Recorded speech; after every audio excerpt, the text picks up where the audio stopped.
Assalamualaikum warahmatullahi wabarakatuh. Salam sehat, salam semangat, dan salam sukses bagi kita semua. Akhirnya kita berjumpa lagi di channel Teguh Kulon Kali dalam beredukasi lebah trigona atau lebah kelanceng.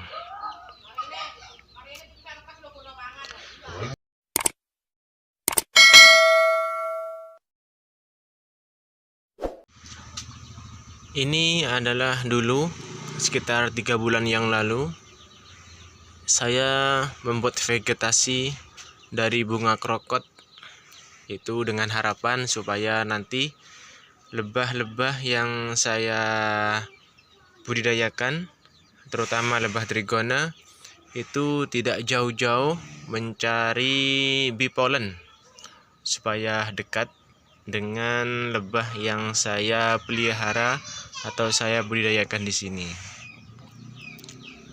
Dan sekarang ini sudah nampak mulai berbuah satu persatu, mulai berbunga, maaf. Ini. Nah, dan disitulah di atas pohon kersen atau pohon ceri itu ada beberapa budidaya kelanceng saya, yaitu ada jumlah 6 kotak atau 6 bambu. Satu di antaranya yaitu adalah indukan di kotak, dan yang lain adalah bambu. Itu semuanya hasil dari bolang saya di sela-sela kesibukan dan lain-lain. Ini vegetasi yang saya buat di lahan yang sangat sempit. Dimaksimalkan lahan meskipun sempit untuk membuat vegetasi bunga, vegetasi lebah trigona atau kelanceng. Dan ini pemirsa, seperti yang di konten sebelumnya, saya ini kemarin itu sengaja memang memberikan super banyak resin atau getah dari berbagai pohon seperti pohon nangka, pohon mangga, dan lain-lain. Resinnya itu memang saya kasih di sini supaya apa? Untuk mempermudah mereka dalam melengketkan telur-telur maupun telur kantong madu, sekaligus untuk mempermudah mereka ini membuat corong.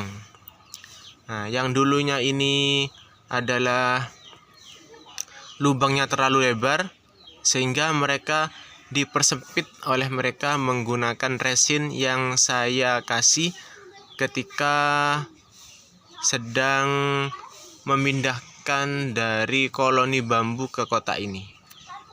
Sekarang sudah sempit ini. Ini salah satu tujuan saya untuk mengasih resin yang begitu banyak. Ini sudah semalam. Dalam satu malam ini sudah posisi membuat corong seperti ini, sehingga keadaan pintunya sudah semakin sempit.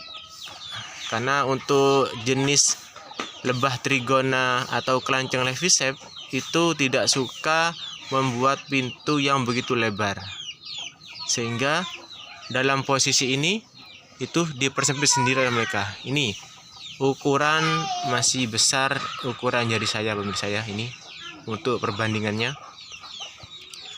Nah, untuk itu kemarin waktu saya mengalami waktu pembelahan bambu, saya pindahkan ke kotak ini, ke setup ini, itu sengaja saya ngasih ini di kotak, di bambu setelah saya modifikasi. Itu saya sengaja kasih kerasi, kenapa? Karena di sini sudah mulai hujan.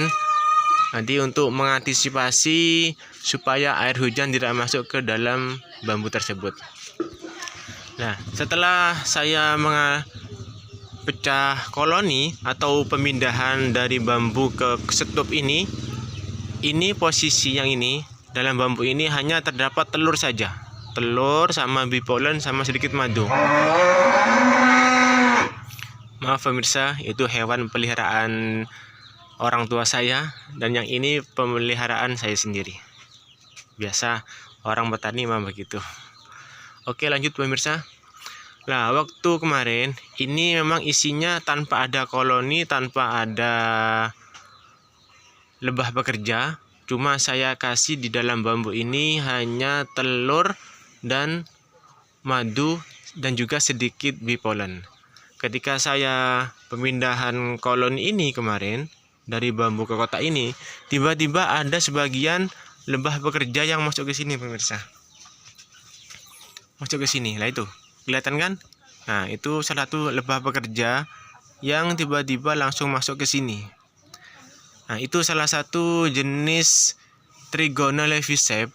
Itu biasanya kalau ada koloni yang lemah ataupun ada telur atau ada rumah yang tidak ada berpenghuni, yang di dalamnya itu ada telur dari jenis yang sama, yaitu jenis leavisep, maka mereka akan menginvasi atau menempati tempat yang tidak ada penghuninya. Atau bisa saja penghuninya itu sedikit, lalu dimasuki, diserang semuanya untuk dikuasai. Itu salah satu jenis Trigona leavisep. Jadi mereka itu suka mengambil tempat orang lain jika memang itu merasa nyaman. Nah, jadi alhamdulillah setelah saya kemarin membuat konten untuk pemindahan dari bambu ke stup, saya sekarang sudah memiliki 2 koloni.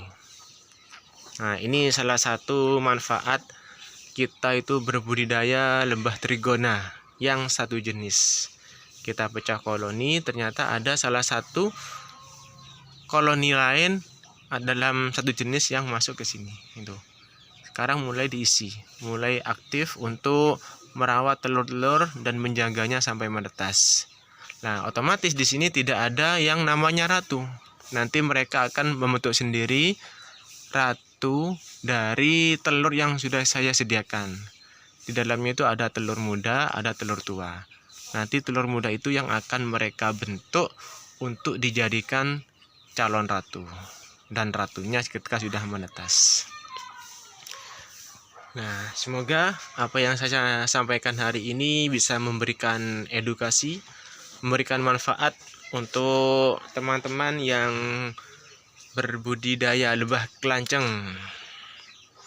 Salam sehat dan salam semangat, salam sukses untuk kita semua. Sekian dari saya, dan jangan lupa tetap kunjungi channel Teguh Kulon Kali.